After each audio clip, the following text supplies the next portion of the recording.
Good morning, good afternoon, and good evening, everyone, and welcome to How to Elevate Your Social Impact. My name is Colin Mahan, and I'm a program manager at the Nasdaq Entrepreneurial Center. And for those of you who may not know, the Nasdaq Center is a nonprofit dedicated to providing exceptional mentorship and enabling entrepreneurs from all over the world to realize their maximum potentials and grow. As you may have just seen in the chat, the Nasdaq Center, along with our partner Mentor Cloud, launched a free mentor matching platform for entrepreneurs called Mentor Makers. You can create your own advisory board to guide and inspire you with in-the-moment mentorship from topic experts and professionals dedicated to providing exceptional mentorship to entrepreneurs across all races, industries, and geographies. So you can find or become a mentor today by using the link in the chat. We know mentorship matters to all entrepreneurs. Their success is dependent on it. Now, none of what we do here at the Nasdaq Center could be possible without all the amazing support from our sponsors, including Nasdaq, Lehigh University, Bank of the West, KPMG, Wilson Sonsini, Woodruff Sawyer, and BPM. We are humbled and grateful for their contributions. Quick housekeeping, we're going to open up for live Q&A at the end of the event, so please submit your questions for our speaker in the Q&A function at the bottom of your screen throughout the presentation. We hope to get to them all. Now, during these still unique times, we're curious on how sentiment is with the entrepreneurs we work with. So we're going to start by taking a quick poll to let us know how you're feeling about your business right now. We're nearing the end of the year, and so hopefully things are looking a little bit more optimistic, but totally understand that there's some survival mode and a little bit of anxiety out there. So just let us know how you're doing. Appreciate you guys taking a moment. I'm going to end this poll in a second and share those results. Looks like optimism's at the top, but totally understand that there's a little bit of anxiety in your businesses and a little survival mode. So hopefully our presentation today will help that. So without any further delay, please join me in giving a warm welcome in the chat to our special guest. Dolly Parikh is the CEO and co-founder of Aloki Inc. Dolly, welcome. Hello, everyone. How are you? Thank you so much, Colin, for the warm welcome. I am so glad to be here today, joined by all of you entrepreneurs. It is amazing to see all of you are extremely interested in the topic of social impact. I am going to share my screen today, and give me a minute just to kind of get us all started.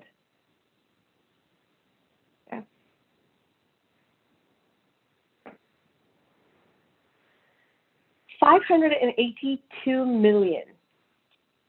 That is the number of entrepreneurs in the world today. These are entrepreneurs as passionate as you guys who have joined us today. And each of these entrepreneurs definitely start with some kind of a commitment towards impacting economic growth and societal well-being. I want you to think about yourself in what are you trying to bring the change when you started your entrepreneurial journey. So today we're going to talk about social impact and how to elevate your social impact. But what is it? Well, social impact strategy, as per Peter Frumkin, is an effort to create public value that is systematic, sustainable, and innovative. And he also mentioned that effectively creating social impact is essentially a challenge to all organizations, regardless of geography or sector.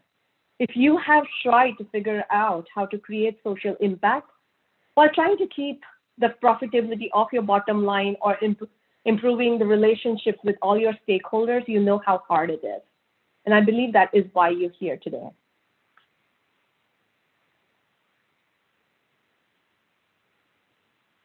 So we have a first poll coming up, and Cody over here will help us put it up. The question for you is, do you consider yourself a social impact entrepreneur? We hope to hear from you.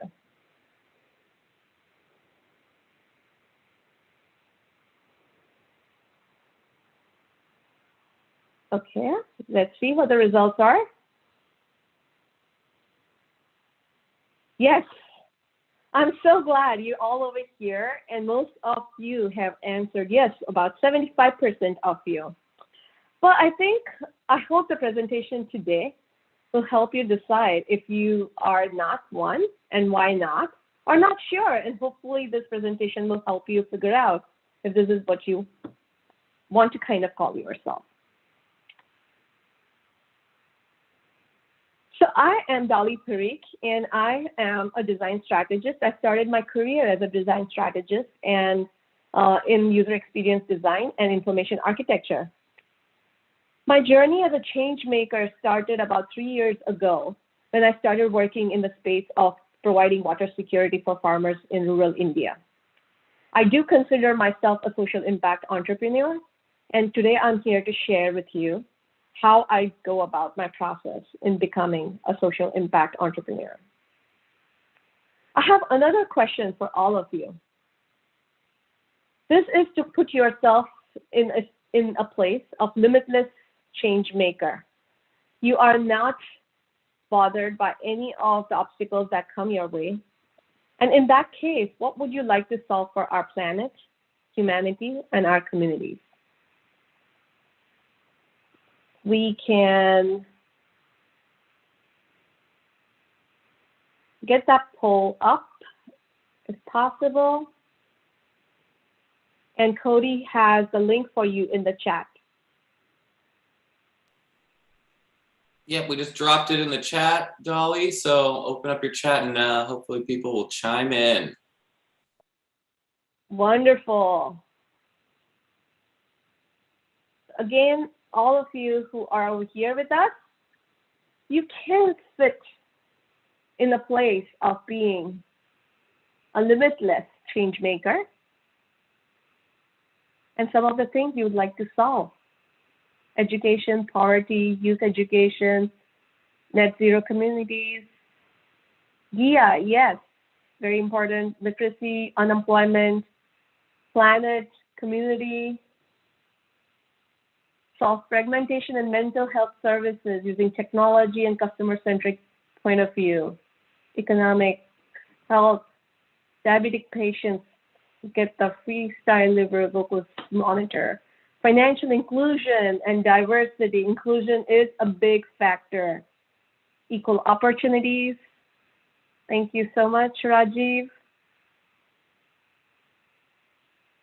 These are extremely important topics, and all of us over here, if we were to put our collective energies into solving these challenges, imagine what the world would be today, isn't it? So what stops us? What are the hurdles, and how can we overcome it? Now, again, I'm not going to go over the hurdles that each one of us face to kind of get there, but what I am going to share are some of the lessons I have learned about how to articulate the change that you want to make and about how to get there systematically. So today, about 70% of the population, by a study done by the Porter Novelli's 2021 Purpose Perception Study, says that 71% of the population would purchase from a purpose-driven company over an alternative if the cost and quality are equal.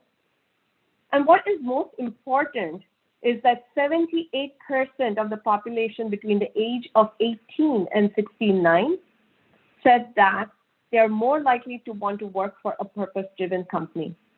A purpose-driven company is a company that takes into account the use of vendors and suppliers that are conscious of their impact to the environment, pay workers a fair wage, and do not support harmful social policies. These are also the companies that follow through on the 4 pillars of sustainability that include social, human, economic, and environmental concerns. So today, again, once more, elevating your social impact, the topic that we're going to be talking about. So the first step in this framing this challenge in about how to elevating your social impact is to know your intentions. And this is the intentions of knowing yourself, what you want to do, and what your stakeholders would want to do. These stakeholders will include your partners, your vendors, and all of your ecosystems. So when we talk about your intention, What is your purpose? So there are three kinds of organizations and that think about social impact. And there is a nuanced difference between each one of them. The first one that we're talking about over here is the do good, where impact is evaluated against every business decision. Imagine a company like Patagonia. So these are the ones that actually have the social impact built into their business model, their financial models, and their strategic initiatives, every single one of them. Then there is the feel good, which is social impact is part of the vision and mission. Some of the companies have their vision statement about how they would like to change the lives of their customers or their beneficiaries. So this is where usually these are the companies that talk about social impact in their vision and mission, and their intentions definitely is to make sure that the end customers are benefited. With Edelman Financial Engines, where I worked, their idea was to kind of reach out to 10 million customers and provide them with retirement planning, just like anybody with a high net worth value is. And so definitely social impact was very forefront in their vision and mission. The last one is the look good, which is that every company that we know of basically does work on some level of social impact, but sometimes it's tucked away in an organizational silos of the CSR and the marketing initiatives, which is that they have become profitable. Profit is the main purpose over there, and the bottom line is the thing that they track.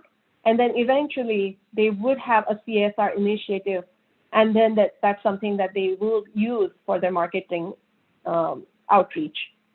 So these are the ones. Now, there isn't anything wrong between one or another. I started off a low-key with a very clear idea about being profitable and having sustenance as being the core mission for the stakeholders, which was the shareholders. But we are going through version 2.0, and we'll talk about it later. So there is nothing wrong between one or another, but what is very important that you do understand your own intention. So to understand the intention, I think the first, and I don't think this is what I'm going to share. This is one of the things that you would like to kind of understand what your shareholder ecosystem is. And sometimes we miss out on understanding all of the shareholders that are in there or the stakeholders that are in there. So the shareholders are one of them. Your beneficiaries, your customers are others, your vendors, your suppliers. Everybody that comes in there, either the supply chain or the ecosystem in how you're touching them are part of it. This includes your partners also. The next step is, what do you want to solve for and for whom? Like, if you all mentioned different areas of change that you would like to see, but then we want to make sure that you have articulated it properly and also focusing on whom are you going to solve that problem for. And that brings us to the problem statement and defining your problem statement. So what is the problem? And this is a very simple formula that you will also have in your handout. It is as simple of clarifying for whom are you trying to solve the problem for? What are they trying to do? What are the blockers that are stopping them from doing them? And what does that lead to? Meaning, what are they feeling? What kind of frustrations are they facing? Or what kind of hurdles are they facing? And what does that lead to on a long run in terms of change making? Here's an example of a problem statement. One, the for talented and passionate youth in India, trying to bring social change to India through their ideas, but they don't have the opportunities, mentorship, and capital to validate and scale their projects, which leaves them feeling helpless and desperate to look for jobs that provide financial stability on the short term. Now, here is something that I have illustrated, something that we are working for our clients in India. This is Sobus Insights Forum, and we are still working through this, but we have all our stakeholders brought into a room. We have interviewed our beneficiaries, the youth in various universities or in the innovation programs or accelerator programs, and collected that data both on quantitative level as well as qualitative level, and come up with a loosely sort of a problem statement that we are trying to solve for. And we keep on refining it as we go if there are any changes to this. So once we have defined a problem statement, the next step that we go about doing is needs analysis for the customer or the beneficiary where we're trying to bring the change for. So that 4 person that we have identified, we kind of try to identify those and then go again on some level of secondary and primary research where we kind of try to understand this. Now, this is very much borrowed from the empathy map from IDEAL in terms of how we create a customer empathy or a beneficiary empathy.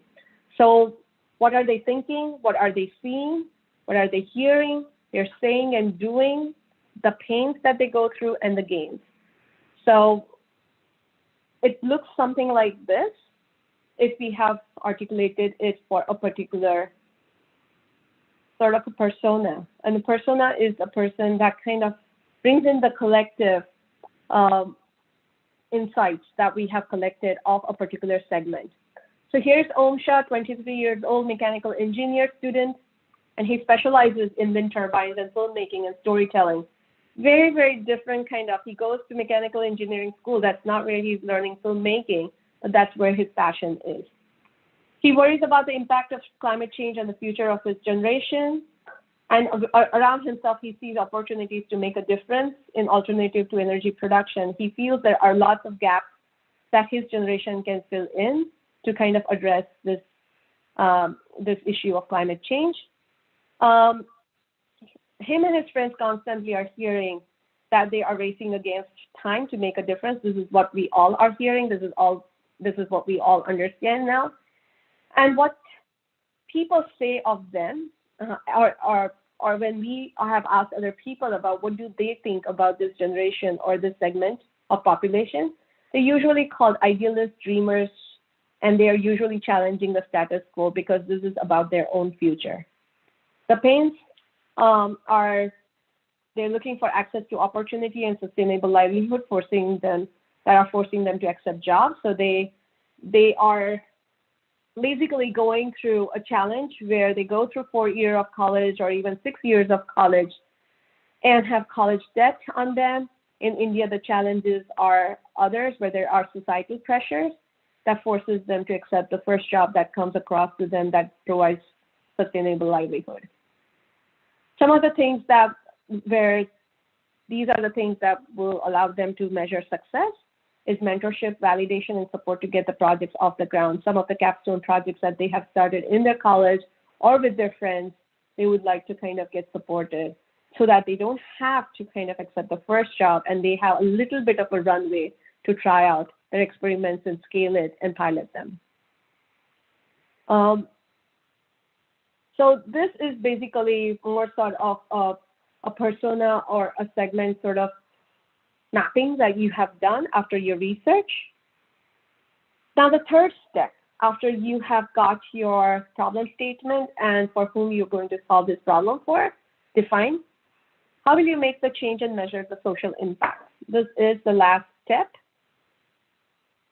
And this is where I want to introduce you to the theory of change. A lot of you who are in the social impact space understand what the theory of change is.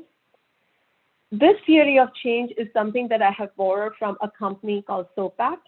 And SOPACT basically has a platform for the theory of change as well as their impact management and measurement. And they have this inverted. So anybody familiar with the theory of change, it starts with the inputs and ends with the impact. What SOPACT does recommend is we start with the impact, the change that we want to see. So what will change over time, the outcomes that we want to see on the long run, what will change in the midterm or the long term, the outputs, what will we see change in the short term, and the activities that are going to deliver the change, and the inputs, what will we invest in the project. And we want to illustrate that Again, as you go through these activities, as you have defined your theory of change, you can also layer it with the measure and the KPIs against which you will measure it. So this is what it loosely looks like for the example that we were talking about. The impact we want to see is opportunities and job increase in marginalized communities in India, and ultimately want to see drop in poverty in India. The outcomes on the medium to long term is increased number of social ventures in marginalized communities that will provide the opportunities to the marginalized communities. The outputs train entrepreneurs with access to services, mentors, and capital for sustainable growth of social ventures. The activities to provide training, mentorship, events, and business services. The inputs that would be required to get started will need to bring in investments and partners to develop infrastructure and technology platform. So as you can see, our first step will start with the inputs and then activities, outputs, outcomes, and impact. But when you're doing the strategic planning, it does help to invert the process, so that way you're starting with the impact that you desire to create and then go towards what are the inputs you'll require to put in there. And revisit this during your strategic planning again and again, year after year, so that way you can reassess it. Now, in terms of your matrix that you want to track, these are not the exact ones, but this is just for illustration purposes. As you would see, the dollar investment that comes in, the number of trainings that you've provided, the number of graduates out of that training program. So you can also track the number of people who have enrolled and how many people graduate out of it, and the kind of training that they're graduating out of it. You can track to see how many people who graduated become entrepreneurs and start their own ventures and kind of takes off their own projects or their own experiments to create them as social ventures or businesses. And then eventually you want to kind of layer those metrics with about number of people who they've employed or other metrics that they have and see the impact on the long run. So we'll be open to questions later. Once you have done that, I want to go back to the previous slide. And if you can look at these activities, these are the activities that you would put into your business model. So these are the things that you would be offering, providing training, mentorship, events, and business services. This might end up becoming your offering, and the impact is something that you can use in your vision statement, and we'll go through that. So the next thing we have is the offering or the solution or the value that you're providing. And again, a template for that, it's your company provides dash, which is something you can borrow from the outcomes, for dash, which is the target audience, by doing the activities that we have defined leading to the impact. And here's how we would illustrate that. Sobus Insights Forum provides business acceleration. It is a business acceleration platform for entrepreneurs starting social ventures in India. And they provide access to mentorship, training, services, and capital. And they hope that it will lead to the launch of sustainable and scalable social ventures, resulting in economic growth in marginalized communities across India. Now, this becomes a little wordy and mouthful as you look at it, but this is more sort of a template that you will use internally. Externally, as you position yourself, your positioning statements and your vision statements would look something like this. Accelerating social businesses, we empower change makers to create sustainable impact at scale. So what you would want to kind of measure for your success is a percentage in the GDP increase in this illustration or example, the number of profitable social entrepreneurs or number of people trained. And this is the story that you can tell in all of your collaterals as well as track your business again. So recap for 3 things. 1, know your intention. 2, define the problem and the need. So the need of the customers, the need of your beneficiaries, depends on whether you are a do-good or a feel-good or the last one, I forget, that is bad.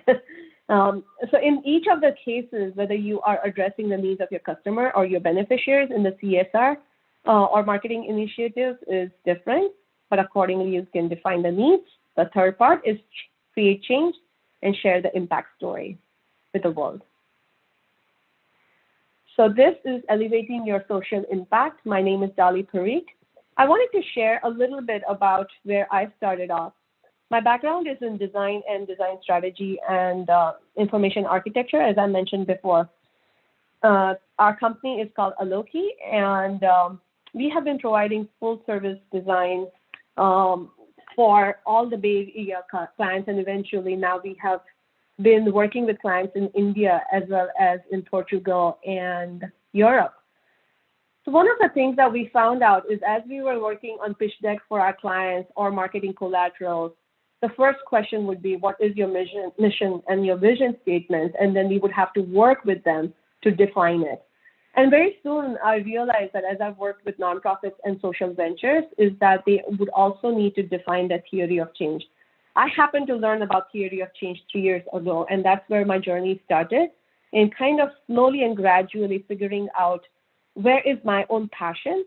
And so we are going through a change with Aloki itself, where we are going through Aloki 2.0, where we are going to go through this entire process. We have started this process since last year, where the social change that we want to create is to make sure that everybody in our ecosystem gets paid at least for their livelihood and a minimum wage of $20 an hour, whether they work in India or they work over here. So irrespective of that, that is our journey, and that is what we want to create and support other social ventures in this journey. So feel free to reach out to me, and I'm open to questions now. Awesome. Thank you so much, Dolly, for that great overview. For those of you who are still on, if you've got any questions for Dolly, drop them in the Q&A. We also have some pre-submitted ones that I'll put in front of you while you think about those questions, everyone. So, but before we get into those questions, may be helpful to launch one more final poll. And this last one helps us understand what's keeping you up at night. What sort of resources do you want as an entrepreneur out there for us to provide? So take a moment to let us know where you're struggling the most right now. So thank you for your participation. Looks like finance and marketing are kind of going back and forth in a race to the finish. So appreciate you guys' responses. And I'm gonna end this poll and share those results. So it looks like marketing is the top of the key. Good news for all of you out there is we've got some great marketing events coming up even this week. So we will hopefully help introduce you to some more solutions to those problems. All right, so Dolly, Q&A. Let's see, there's one question here around, do certifications such as B Lab make a bigger impact than not having one? I think the B Lab definitely puts you through the rigor of tracking your KPIs and your impact. And that itself kind of changes how you do the business and conduct your business. So it's the rigor of going through that process and the certification process itself, which will kind of self-evaluate yourself and bring the change that you need to make. So I highly recommend you to kind of go through the process. This is the process that I have been going through with Aloki in trying to get the B Lab certification. So from what I have learned, yes, it helps just to kind of self-analyze yourself to see, are you checking off all the boxes over there or not?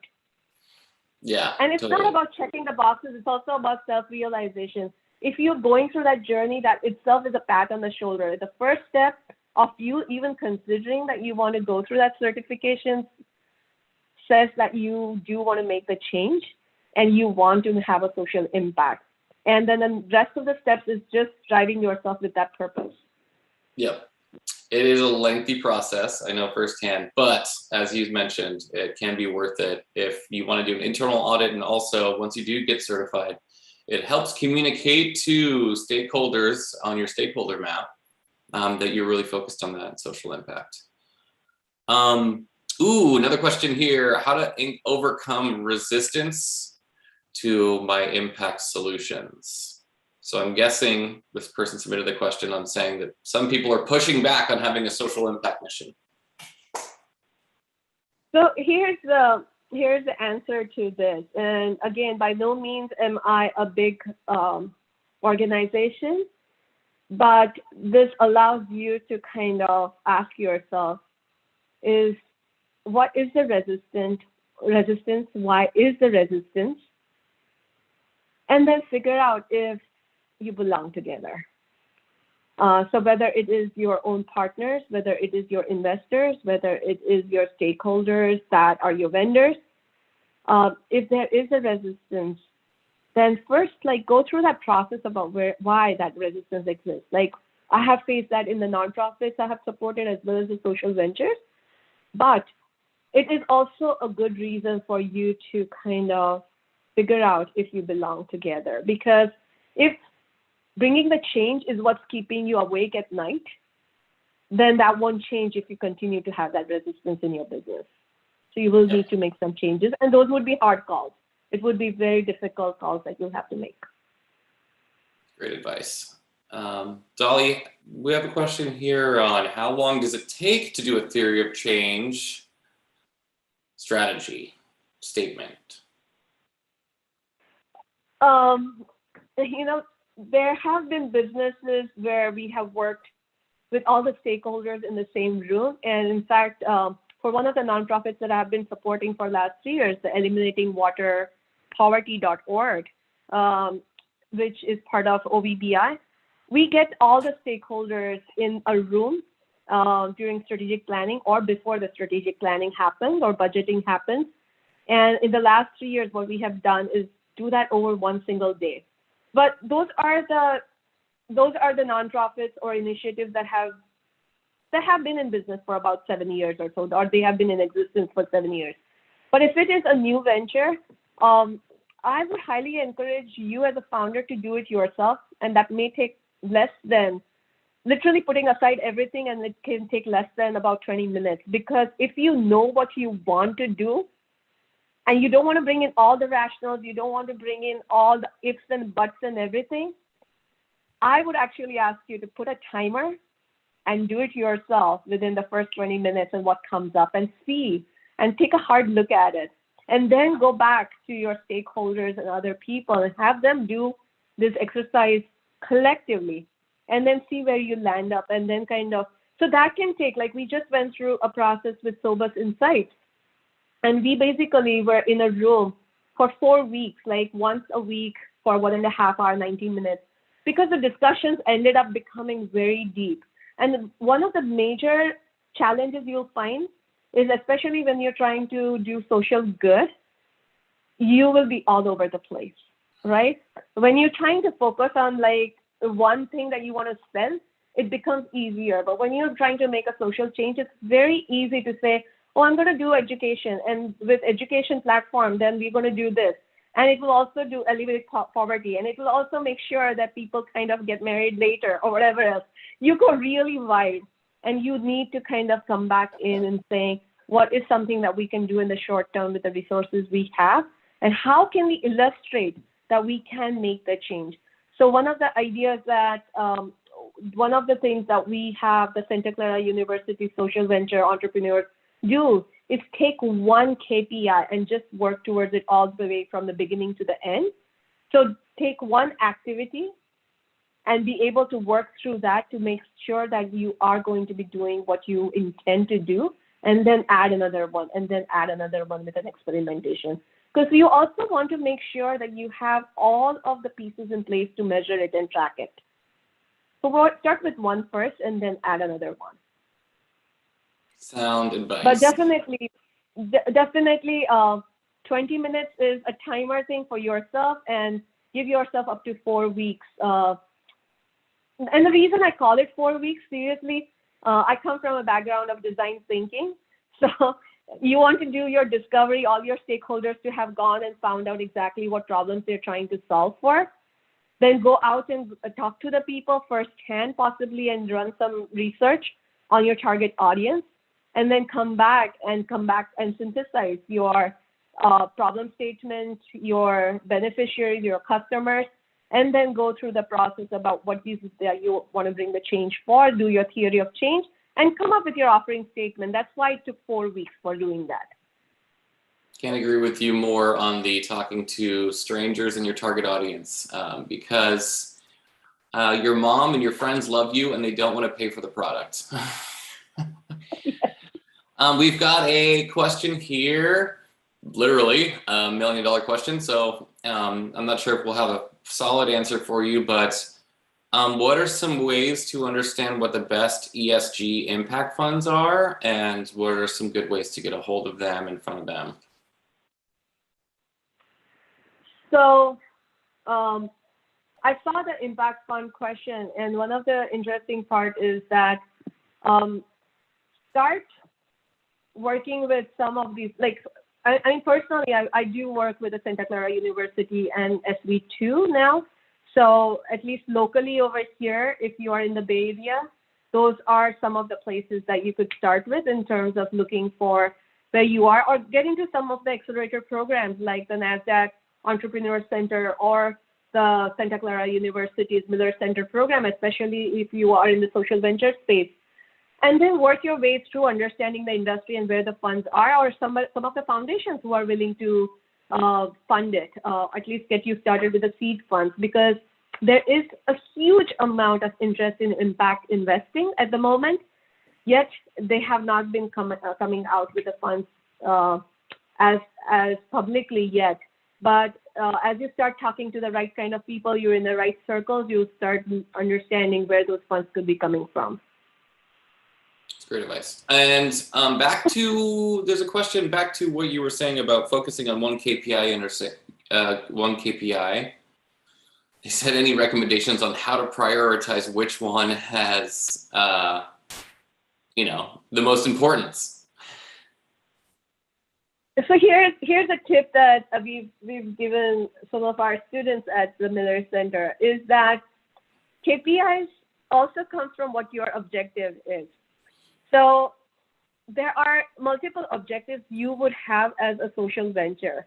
And one of them is for your own operational efficiency and understanding what would make it possible for us to track and measure our own success, right? The second is in countries like India, it becomes like, or if you are trying to get a B Corp certification, then there are certain KPIs that they would ask you to report on. And then if you are a nonprofit or something, then there's something like GuideStar. And if you want to get that platinum state of transparency or something, then you will need to actually map up to the KPI. So if I'm claiming that I'm going to alleviate poverty, then they will have questions based on the SDGs or the other measurements that says, by the way, we define alleviating poverty by these measurements. And what are those measurements? So it kind of goes where you've defined it and you look at all of these metrics and kind of map out which kind of story you will need to articulate to be able to meet some of these compliance and regulatory requirements based on that. So again, that is another conversation about your own objective. Are you doing it to raise fund? Are you doing it for fundraising, for transparency, for getting a certification, or just for your operational efficiency in tracking how are you making the impact? So all of those will require you to kind of pick the KPI based on that. Mm-hmm. Yeah, but it has to be aligned with the change you're trying to bring, right? I'm sorry. Yeah. I think, yeah, it depends, as you said, but it's also, you have your moonshot, but then you have your mini milestones to get there. Let's see, we've got a question here. How does the theory of change fit with a business plan or annual strategic planning? And is it separate from business planning, or is it a component of it? Well, I think if business modeling, financial modeling is part of your business planning, then theory of change and impact management is also part of it. If you're going to separate those out, then I would say that do your theory of change first before you write your business plan and you do your business modeling work. Awesome. That's great advice. Let's see. Any more questions from the attendees still online? And they said, aha, so the theory of change informs the business plan. Thank you. That's great. All right, Dolly. Well, it looks like we don't have any more questions. So I really appreciate you dedicating your time, talent, and treasure of wisdom today to our community. On behalf of everyone here at the center, and I'm sure in attendance, really appreciate you. So thank you so much. For those of you still on, we hope that you can join us for our upcoming programs in the coming weeks. And we really appreciate you all joining us. See you next time online.